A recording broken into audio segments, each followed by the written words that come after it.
우리 옆에 있는 분들과 함께 인사하겠습니다. 반갑습니다. 잘 오셨습니다. 네, 반갑습니다. 잘 오셨습니다. 네, 예배 오신 여러분들을 진심으로 환영하고 축복합니다. 우리 청담교회는 은혜가 샘솟는 교회, 부흥이 시작되는 교회입니다. 우리 하나님의 은혜와 평강이 여러분과 또 여러분의 가정에 함께 하시기 바랍니다. 네, 오늘은 대림절 첫째 주일이지요. 많은 분들이 대림절 하면 성탄을 기다리는 절기 이렇게 생각을 합니다. 그래서 아이들은 크리스마스 선물 카운트다운을 시작하고 또 어른들은 연말 분위기를 느끼며 한 해를 마무리합니다. 하지만 교회 전통에서 대림절은 단순히 성탄절을 기다리는 시간만은 아니죠. 2000년 전 이 땅에 구원자로 오신 예수 그리스도를 기억할 뿐만 아니라 다시 오겠다고 약속하신 예수님을 깊이 묵상하면서 영광의 주님으로 오실 참된 왕을 기다리게 됩니다. 따라서 대림절에 우리가 던져야 할 질문이 있지요. 지금 우리는 어떤 마음으로 또 어떤 모습으로 다시 오실 주님을 기다리고 있는가? 오늘 야고보서 말씀을 통해서 영광의 주님을 기다리는 교회와 우리 성도들의 모습은 어떠해야 하는가 함께 은혜를 나누겠습니다. 야고보서는 신앙의 박해를 피해 정든 땅, 고향을 떠나 이방인 땅 곳곳에 흩어진 유대인 성도들을 향하여 기록된 편지입니다. 이들은 익숙한 언어와 또 태어날 때부터 몸에 밴 문화, 풍습, 친척, 가족, 무엇보다도 예루살렘 성전을 떠나 낯선 땅에 터잡고 살아가고 있습니다. 이들에게 과연 교회는 어떤 의미였을까요? 세상 어디에도 기댈 곳 없었을 때에 유일하게 마음 붙일 수 있는 곳, 세상으로부터 이해받지 못하고 조롱받았을 때에 마지막으로 기댈 수 있는 안식처, 이 땅에서 하나님 나라를 보여줄 수 있는 대사관 같은 곳으로 기대했을 겁니다. 세상은 나를 모를지라도 교회는 나를 알아주겠지. 세상은 나를 밀어내도 교회는 나를 품어주겠지. 세상에서는 눈치 보며 살아도 교회에서만큼은 내가 편히 숨 쉴 수 있겠지. 아마도 이런 기대를 품고 교회의 문을 두드렸겠지요. 그렇다면 이들이 문을 두드렸을 때에 교회는 어떻게 반응했을까요? 다시 오실 영광의 주님을 기다린다고 고백했던 교회는 과연 이들을 어떻게 맞이했을까요? 안타깝게도 교회는 그들의 기대를 충족시켜 주지 못했습니다. 교회에 들어서는 순간 그들이 품었던 기대는 산산조각 나게 됩니다. 교회 역시 세상과 다를 바 없이 사람을 외모로 판단했기 때문입니다. 오늘 본문 2절과 3절 말씀을 우리 같이 읽어보겠습니다. 만일 너희 회당에 금 가락지를 끼고 아름다운 옷을 입은 사람이 들어오고 또 남루한 옷을 입은 가난한 사람이 들어올 때에 너희가 아름다운 옷을 입은 자를 눈여겨보고 말하되 여기 좋은 자리에 앉으소서 하고 또 가난한 자에게 말하되 너는 거기서 있든지 내 발등 아래에 앉으라 하면, 교회에 두 사람이 동시에 들어왔습니다. 한 사람은 금가락지 끼고 좋은 옷 입었고 또 한 사람은 남루한 옷을 입었는데 냄새도 났고 행색도 초라합니다. 사람들은 좋은 옷 입은 사람에게 다가가 웃음 지으며 말합니다. 여기 좋은 자리 마련되어 있습니다. 이곳에 앉으십시오. 반면에 남루한 옷을 입은 사람에게는 퉁명스럽게 말하지요. 거기 서 있든지 내 발밑에 앉으면 되겠습니다.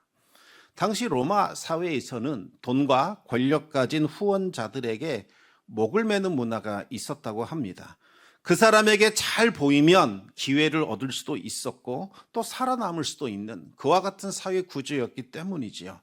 그런데 그 문화가 교회 안에 그대로 들어온 거지요. 저분 잘 모시면 우리 교회에 도움이 될 것 같다. 저런 분이 헌금도 많이 하시고 또 영향력이 있으니까 교회가 어려움 당할 때, 분쟁에 처했을 때에 많은 도움 얻겠지. 여러분, 교회 안에서 받는 상처는 교회 밖에서 받는 박해보다 훨씬 더 치명적입니다. 세상에서 겨우 버티다가 교회는 다르겠지, 나를 품어주겠지 하고 왔는데 교회가 세상과 똑같이, 아니 더 차갑게 대한다면 흔들리는 정도가 아니라 무너지게 될 겁니다. 그 소식 들은 야고보가 너무나 안타까웠습니다. 그래서 편지를 그들에게 쓴 거지요. 오늘 본문 1절을 같이 읽겠습니다. 네, 형제들아, 영광의 주 곧 우리 주 예수 그리스도에 대한 믿음을 너희가 가졌으니 사람을 차별하여 대하지 말라. 야고보는 사람을 외모로 차별하여 대하지 말라 이렇게 말하면서 그 근거로 너희는 예수님에 대한 믿음을 가지지 않았느냐 이렇게 반문합니다. 그런데 여기서 주목할 것은 야고보가 예수님을 영광의 주라고 표현하고 있습니다. 여러분, 예수님에 대한 호칭은 참 많지요. 영광의 주 뿐만 아니라 사랑의 주, 구원의 주, 평강의 주, 다양한 호칭이 있습니다. 그런데 야고보는 그 중에서 특별히 영광의 주라 이렇게 표현하고 있지요. 영광의 주님이라는 이 표현은 대림절 첫째 주일을 맞이하는 오늘 우리들에게 유난히 더 크게 들려옵니다. 우리가 기다리는 분이 누구이십니까? 바로 영광의 주 예수 그리스도이십니다. 예수님은 하늘 영광 버리시고 이 땅에 오셨고 장차 영광 중에 다시 오실 왕 중의 왕이십니다. 그 영광의 주님께서 자기를 위한 영광은 일철 움켜쥐지 않으셨지요. 죄인들을 구원하기 위하여 하늘 보좌를 떠나 가장 낮은 자리까지 내려오셨습니다. 종의 형체를 입으셨고 버림받은 자들, 소외된 자들의 친구가 되어 주셨습니다. 그런데 그 주님을 나의 주님, 나의 하나님으로 고백한다고 하면서 여전히 사람의 영광, 돈의 영광, 스펙의 영광 앞에 줄을 길게 서 있다면 그것은 복음을 정면으로 거스리는 자기 모순이 된다는 거지요. 입으로는 영광의 주를 기다린다 말하면서 실제로는 세상의 영광 앞에 무릎 꿇고 있는 겁니다. 계속해서 4절 말씀을 우리가 읽어보겠습니다. 너희끼리 서로 차별하며 악한 생각으로 판단하는 자가 되는 것이 아니냐. 야고보는 형제를 외모로 차별하는 것, 이것은 단순히 상대방에 대한 예의가 없거나 배려가 부족한 것이다 이렇게 말하지 않습니다. 야고보는 이것을 악한 생각으로 판단하는 자가 되는 것이다 이렇게 강력하게 질책하고 있지요. 여기서 이 악하다라는 표현은 아주 강력한 말입니다. 단순한 실수나 부주의함의 문제가 아니라 하나님께로부터 등을 돌려버린 적극적인 반역 행위라는 겁니다. 형제를 차별하는 것은 하나님과 복음에서 돌아서서 세상의 기준과 욕망을 따라가는 것이요, 같은 믿음을 가진 성도들에게 상처 주고 그들을 무너뜨리게 하는 치명적인 악행이다 그렇게 말하고 있는 겁니다. 왜 그럴까요? 영광의 주님께서 우리를 위하여 가장 낮고 천한 자리로 내려오셨기 때문입니다. 예수님은 왕궁이 아니라 마구간에서 태어나셨고 권력자들이 아니라 이름 없는 목자들에게 가장 먼저 탄생의 소식을 전하셨습니다. 지극히 높고 영광스러운 주님께서 우리를 위하여 가장 낮은 자리로 내려오셨지요. 우리를 구원하기 위하여 십자가에서 죽으셨습니다. 우리가 조금 쓸모 있기 때문이 아니라, 우리가 다른 사람보다 뭔가 더 낫기 때문이 아니라 우리를 사랑하기로 태초부터 결정하셨기 때문에, 그 사랑 때문에, 그 결정 때문에 끝까지 죽음까지 내어주시고 우리를 사랑하신 겁니다. 그런데 이와 같은 영광의 주를 믿는다 하면서 조건을 보고 평가하고 눈에 보이는 영광을 쫓아 줄을 길게 늘어선다면 그것은 단순히 도덕이나 윤리나 예의의 문제가 아니라는 거지요. 인간의 몸을 입고 이 땅에 오신 예수님, 십자가에서 우리를 위하여 죽으신 그 주님을 부인하는 겁니다. 십자가 복음을 정면으로 대적하고 거역하는 악한 자가 되는 겁니다. 오늘 우리는 어떨까요? 물론 오늘날에는 금가락지 낀 사람이라고 해서 잘 대해주는 것은 아닙니다. 하지만 명함이나 직장이나 연봉이나 학벌이나 스펙이나 나이나 직분이나 교회 다닌 횟수 혹은 그 사람의 말투나 옷차림 등으로 은연중에 우리도 나누고 구분할 수 있다는 겁니다. 아, 이분은 우리 교회에 좀 도움이 되겠구나. 아, 이분 잘 알아두면 내가 신앙생활 편히 하겠구나. 사회에서도 내가 어려움 당하지 않겠구나. 이분은 있어도 그만, 없어도 그만인 분이다. 이렇게 속으로 줄을 세울 때가 있다는 겁니다. 여러분, 믿음은 결코 사람을 외모로 차별하지 않습니다. 은혜를 입은 사람은 은혜의 관점에서 다른 사람을 바라보지요. 대림절은 우리 안에 뿌리 깊게 박혀 있는 이 사람의 영광을 따르려는 마음, 이 마음을 내려놓고 다시 한번 영광의 주를 바라보는 계절입니다. 그렇다면 영광의 주를 바라보는 사람은 어떤 관점으로 살아갈까요? 우리 5절 말씀을 같이 읽겠습니다. 내 사랑하는 형제들아 들을지어다. 하나님이 세상에서 가난한 자를 택하사 믿음에 부요하게 하시고 또 자기를 사랑하는 자들에게 약속하신 나라를 상속으로 받게 하지 아니하셨느냐. 여기서 오해하면 안 되는 게 있습니다. 아, 가난하면 저절로 의로워지는구나. 아닙니다. 우리는 가난해야 되는구나. 그것 말하는 것 아니지요. 핵심은 이것입니다. 세상은 가난한 사람들을 무가치한 존재로 보지만 하나님은 바로 그들을 특별히 눈여겨보시고 택하셔서 믿음에 부요하게 하시는 분이시다. 그런 말씀입니다. 성탄을 다시 한번 떠올려 보시기 바랍니다. 예수님은 권력의 중심이 아닌 변두리를 택하셨습니다. 궁궐이 아닌 마국간에서 나셨고 존귀한 사람들의 모임이 아닌 초라한 목자들의 밤을 찾아오셨지요. 권세 있는 자들을 낮추셨고 비천한 자를 높이셨습니다. 줄인 자에게는 먹을 것을 주어 배부르게 하셨고 부자들은 빈손으로 돌려보내셨습니다. 이것이 바로 성탄에 오신 우리 하나님의 모습입니다. 대림절은 바로 세상에서 가난한 자를 택하사 믿음에 부요하게 하시는 하나님, 그분을 다시 기억하는 절기입니다. 그래서 대림절 첫째 주일을 맞이하는 우리들은 이와 같은 질문을 던져야 합니다. 지금 나는 어떤 사람들과 함께 우리 주님을 기다리고 있는가? 우리는 지금 어떤 사람들에게 잘 대우하고 환대해주고 있는가? 또 그들과 함께 약속하신 나라를 과연 바라보고 있는가? 우리는 자칫 이런 생각할 수 있습니다. 저 정도 성공했으니까 뭔가 믿음이 좋겠지. 그래서 그런 거겠지. 가난하면 뭔가 하나님이 좀 덜 기뻐하시나 보다. 이렇게 생각합니다. 그러나 성경은 분명히 말합니다. 축복의 기준은 돈이 아니라 믿음입니다. 하나님은 돈에 부유한 자가 아니라 믿음에 부유한 자를 택하십니다. 이제 질문을 바꿔야 합니다. 얼마나 가지고 있는가가 아니라 하나님을 얼마나 의지하고 있는가. 저 사람의 인생에는 어떤 믿음의 이야기가 새겨져 있는가.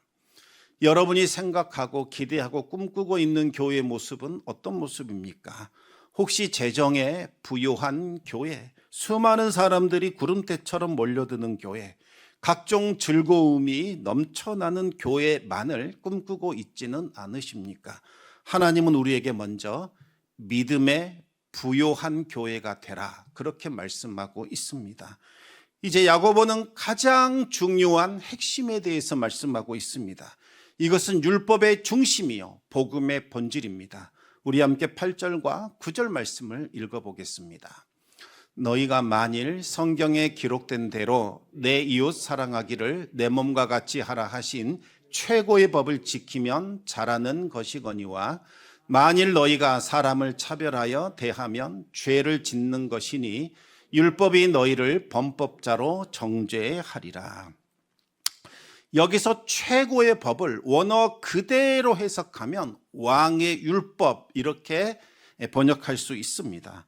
왕의 율법이라는 것은 단순히 좋은 법, 중요한 법이라는 정도가 아니라 왕이 직접 선포한 법, 왕의 권위가 실려 있는 가장 최고의 법, 이런 뜻입니다. 수많은 계명들 중에서 가장 윗자리에 차지하는 법, 하나님 나라의 헌법 제1조 1항이라 할 수 있겠지요. 야고보는 이렇게 말하고 있는 겁니다. 교회 안에서 사람을 어떻게 대할 것인가? 이것은 다수의 사람들의 여론이나 교회의 간습이나 혹은 오래된 전통으로 정할 문제가 아니다. 다시 오실 왕의 법, 왕의 율법에 따라 정할 문제다. 이렇게 말씀하고 있는 거지요. 그렇다면 과연 왕의 율법, 다시 오실 예수님이 가장 최고로 여기시는 법, 그것이 무엇일까요? 바로 이 한 문장입니다. 내 이웃을 내 자신과 같이 사랑하라. 여러분, 대림절이 어떤 절기입니까? 다시 오실 만왕의 왕, 우리 주 예수 그리스도를 기다리는 절기입니다. 그렇다면 대림절은 단순히 우리 주님 언제 오시나 손꼽아 기다리는 기간이 아니라 다시 오실 왕께서 가장 중요하게 여기는 그 최고의 법, 이웃사랑의 법을 우리가 미리 배우고 익히고 살아보는 시간이라는 겁니다. 그래야 우리 주님 오실 때에 부끄러움 없이 주님을 맞이할 수 있습니다. 교회는 어떤 곳입니까? 바로 이 왕의 법을 시행하는 신앙 공동체가 되어야 합니다. 최고의 율법이 다스리고 통치하는 하나님 나라의 대사관 역할을 해야 하는 거지요. 만약 교회 안에서 이 법을 깡그리 무시하고 사람을 외모로만 차별한다면 그것은 왕의 율법을 정면으로 어기는 일이요, 다시 오실 왕께서 가장 귀하게 여기시는 최고의 법을 무시하는 일이 될 겁니다. 그래서 야고보가 단호하게 말하는 겁니다. 사람을 외모로 차별한다면 그것은 죄를 짓는 것이니 율법이 너희를 범법자다, 정죄할 것이다. 그렇게 말을 합니다. 이 말을 들을 때 억울함이 느껴질 수도 있겠지요. 저는 예배도 잘 드렸고 11조도 했고 봉사도 했고 직분도 잘 감당했습니다. 그런데 사람을 조금 구분해서 대우했다고 해서 이렇게 나를 범법자로 몰아가면 됩니까? 이토록 신랄하게 저를 책망해도 되는 겁니까? 여전히 야고보는 단호합니다. 아니다. 그것은 왕의 율법을 거스리는 일이다. 이웃사랑 실패는 하나님 사랑 전체를 뒤흔드는 문제다. 대림절 첫째 주일 우리가 회복해야 할 것은 복잡한 신학이 아니라 내 이웃을 내 자신과 같이 사랑하라. 바로 왕의 율법 한 줄을 지키는 겁니다. 영광의 주님을 기다리고 계신다면 그 기다림은 반드시 이웃 사랑으로 실천되어야 합니다. 대림절은 단순히 예배당에 초를 켜고 장식을 다는 시간이 아니라 다시 오실 왕의 율법을 잘 지키고 있는가 스스로를 점검해 보고 실제로 그 법을 미리 살아보고 연습하는 시간인 거지요. 교회는 다시 오실 왕을 성도들과 함께 기다리는 믿음의 공동체입니다. 교회는 마땅히 왕의 율법을 날마다 기억하고 연습하고 철저히 지킴으로써 왕의 율법이 내 삶의 중심 원리가 되도록 해야 합니다. 이제 야고보는 이 왕의 율법을 가진 놀라운 권세, 특별한 은총, 심판날에 있을 위대한 신비에 대해서 말씀하고 있습니다. 왕의 율법은 단순한 명령을 넘어서서 심판을 이기고 승리하게 하는 권세입니다. 우리 12절 13절 말씀을 읽어보겠습니다. 너희는 자유의 율법대로 심판받을 자처럼 말도 하고 행하기도 하라. 긍휼을 행하지 아니하는 자에게는 긍휼 없는 심판이 있으리라. 긍휼은 심판을 이기고 자랑하느니라. 지금 우리는 천국 본향을 향하여 순례하는 순례자들입니다. 대림절은 우리가 그 길을 바로 가고 있는가 점검하는 절기이기도 하지요. 마지막 날 우리는 최종적인 목적지 하나님의 심판대 앞에 서게 될 겁니다. 그날에 우리의 모든 말과 행동은 자유하는 율법, 다시 말하면 복음 안에서 새롭게 주신 하나님의 기준에 따라 너는 못했다, 너는 잘했다 평가받게 될 겁니다. 그렇다면 그 심판대에서 우리를 심판 아래 내버려 두지 않고 너는 생명으로 들어가라, 너는 생명에 들어갈 자다 라고 이끌어 주시는 하나님의 기준이 무엇이겠습니까? 많은 분들이 이렇게 생각을 합니다. 내가 얼마나 옳았는가, 내가 얼마나 많이 알고 있었는가, 내가 어떤 직분 받았는가, 내가 얼마나 많은 일을 했는가. 물론 이것들이 완전히 무의미한 것은 아닐 겁니다. 그러나 야고보는 그보다 훨씬 더 중요한 결정적인 것이 있다고 말씀하고 있습니다. 그것이 무엇일까요? 바로 그것은 우리가 얼마나 자비와 긍휼을 베풀었는가? 바로 그것입니다. 여러분, 긍휼을 행한 적이 없는 사람에게는 긍휼이 없는 무시무시하고 엄격한 심판이 기다리고 있습니다. 다른 사람을 불쌍히 여기지 않았고 냉정하게 아주 차갑게 신랄하게 지적했다면 똑같이 하나님께로부터 아주 엄격하고 신랄하고 너무나 차가운 심판을 받게 된다는 말씀입니다. 그러나 긍휼은 심판을 이기고 자랑합니다. 이것이 핵심입니다. 우리가 이 땅에서 다른 사람에게 베풀었던 그 긍휼이 마지막 날 우리를 위한 증인이 되어준다는 거지요. 비유적으로 말하면 심판의 날 하늘 법정이 열리고 모든 사람들이 이 심판대 앞에 서게 됩니다. 그날에 심판과 긍휼이 열심히 우리를 위하여 법정 다툼을 하게 되지요. 먼저 심판이 일어나 우리를 고발하는 고소인처럼 죄를 하나하나 들춰내며 하나님 앞에 고소하게 됩니다. 이 사람 이런 죄 저런 죄 저질렀습니다. 마땅히 형벌 내리십시오. 그 말을 들을 때 우리는 두려워 떨며 감히 얼굴을 들 수 없을 겁니다. 바로 그 순간 긍휼이 변호인처럼 나서게 됩니다. 맞습니다. 이 사람 허물 많았습니다. 그러나 이 사람은 그리스도의 긍휼을 입은 사람입니다. 그 증거가 있습니다. 물론 이 사람은 완전하진 않았지만 자신이 받은 그 긍휼을 다른 사람에게 늘 흘려보내며 살았던 사람입니다. 이 사람의 삶에는 하나님의 사랑과 자비의 흔적이 남아있지 않습니까? 결국 재판장이신 하나님께서 긍휼의 손을 들어주신다는 거지요. 공의의 심판은 우리를 무너뜨리려고 했지만 하나님의 긍휼이 우리를 심판에서 이끌어 낸다는 말씀입니다. 그래서 긍휼은 심판을 이기고 자랑하느니라 이렇게 표현한 겁니다. 마지막 날 우리 인생에게 내려지는 하늘 법정에서의 최종 선고는 죄와 심판이 아니라 하나님의 긍휼과 승리라는 거지요. 결국 우리의 자랑은 내가 얼마나 옳게 살았는가, 내가 얼마나 떳떳했는가 이것으로 결정되는 것이 아니라 나는 심판받아 마땅한 죄인이었지만 하나님의 긍휼하심이 나를 살렸다 고백하게 된다는 겁니다. 여기서 마지막으로 한 가지 이야기를 좀 나누고 싶습니다. 미국 인종차별 시대가 극심했을 때에 전해져 내려오는 아주 유명한 이야기입니다. 어느 주일 아침 한 흑인 청년이 용기를 내어 크고 유명하고 아주 감동적인 예배, 막 사람들이 눈물 흘리는 그 예배 드리는 교회를 찾아가 예배 드리려고 합니다. 나도 한번 이와 같은 예배 드려보고 싶다라는 열망이 있었던 거지요. 문 앞까지 갔는데 교회 입구를 지키는 사람이 가로막았습니다. 미안합니다. 당신 같은 사람은 이 교회에서 예배할 수 없네요. 다른 데를 찾아보십시오. 청년은 교회 안에 들어가 보지도 못하고 문 앞 계단에 앉아 울기 시작합니다. 한참 우는데 한 분이 다가와 조용히 말을 합니다. 왜 그렇게 울고 있느냐? 청년이 방금 있었던 일들을 털어놓습니다. 저 교회에 들어가 예배드리고 싶었는데 저를 보더니 못 들어가게 막았습니다. 그러자 그분이 이렇게 말을 합니다. 너무 낙심하지 말아라. 나도 저 교회에 들어가려고 오래전부터 시도했는데 번번이 들어가 보지 못했단다. 청년이 눈물을 멈추고 떨구는 목소리로 말합니다. 당신은 누구이십니까? 그분이 대답하지요. 나는 네가 믿는 예수 그리스도이다. 나는 아직 저 교회 안에 한 번도 들어가 보지 못했단다. 여러분, 물론 이 이야기는 실제 이야기가 아니라 교회를 향한 깊은 도전이 담겨 있는 우화이지요.